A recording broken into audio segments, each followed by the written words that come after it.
Ghost Story. Jack bounced in the saddle. He felt the cool night wind against his face. He couldn't tell where they were going, but he trusted Dusty to follow the others. Finally, Dusty caught up with the herd as they began to slow down. Jack snapped his reins. Dusty came up beside Slim and Annie.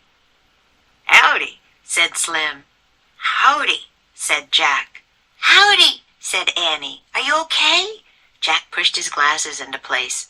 "Yup," he said. "You?" "Yup," she said. "That was some good riding, Shorty," said Slim. "Thanks," said Jack, smiling. He even liked being called Shorty now. "Where we headed, boss?" Jack asked Slim. "Blue Canyon," said Slim. "Okay with you?" "Yup," said Jack. "This way," said Slim. He slapped his horse and they all speeded up again. Slim steered the herd to the left. Soon he led them through a deep, narrow pass. Finally they came to a boxy open space surrounded by walls of rock and lit by moonlight. "We'll corral the Mustangs here in Blue Canyon," Slim said. He got off his horse. He helped Jack down. Annie slipped off Sunset. "Take him to his ma," Slim told Annie. Annie led Sunset to the mare. In the moonlight, the two Mustangs rubbed against one another and neighed. As Jack patted Dusty's damp neck, he remembered the last two rules: praise and reward. "Thanks," he whispered to Dusty. "You were great. You were super great." Slim unsaddled Dusty, then handed Jack his saddlebags. "Take those over to that grassy spot. We'll camp there," he said. As Jack carried the saddlebags, his boots felt stiff and tight. His legs were sore and wobbly, but he didn't mind. He threw down the saddlebags and his backpack. Then he flopped himself down. He was very tired. Annie joined him. "They seem so happy to be free and together again," she said, gazing at the moonlit Mustangs. "Yup," said Jack. He lay back, using his backpack as a pillow. He looked up at the stars. "If we just had the answer to the riddle, everything would be perfect," he said. "Yup," said Annie. "Hey, Slim," he called. "I have a question for you."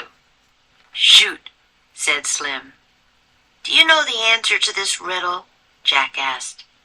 "Out of the blue, my lonely voice calls out to you. Who am I? Am I?" Slim was silent for a moment, and then said, "Sorry, Shorty. Don't know that one." Jack's heart sank. "That's okay," he said. "We don't either." "I have a question, too," said Annie. "Why does the piano in the hotel play by itself?" "I do know the answer to that one," said Slim. "What is it?" said Annie. "It's Lonesome Luke," said Slim. "He's a ghost of a cowboy who wanders the prairie." Jack sat straight up. "I saw him! I saw him," he said. "I just remembered. He scared the rustlers. If he hadn't come, I never would have gotten away." "Oh, yeah," Slim chuckled. "Well, lucky for us, Lonesome Luke sometimes likes to help folks out."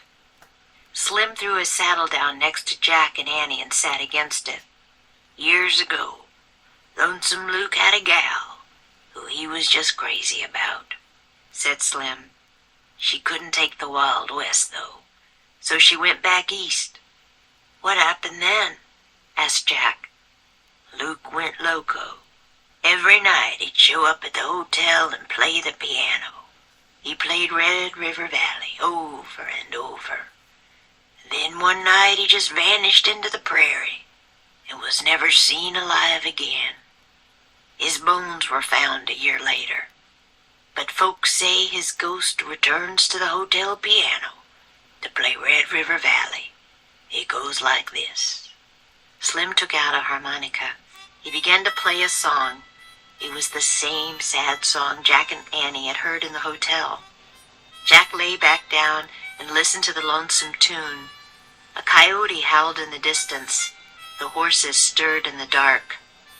"I better take some notes," thought Jack. but he didn't write a word before he fell asleep. He didn't even take off his boots. Magic Treehouse Book 10 Ghost Town at Sundown Chapter 7.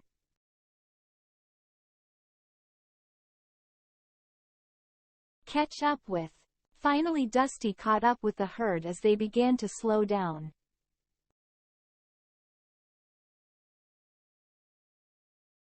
Come up beside. Dusty came up beside Slim and Annie.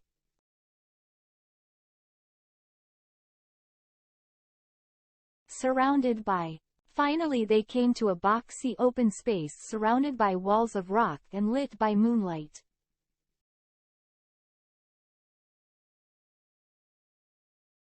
Slip off. Annie slipped off Sunset.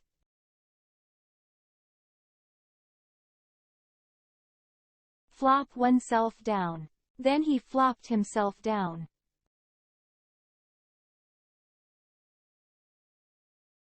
Lay back. He lay back, using his backpack as a pillow.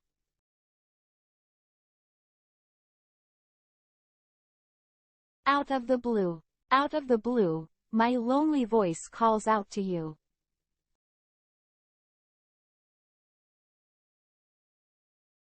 All by itself. Why does the piano in the hotel play by itself?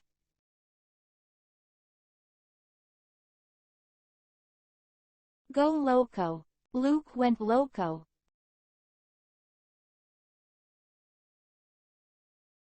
Practice makes perfect.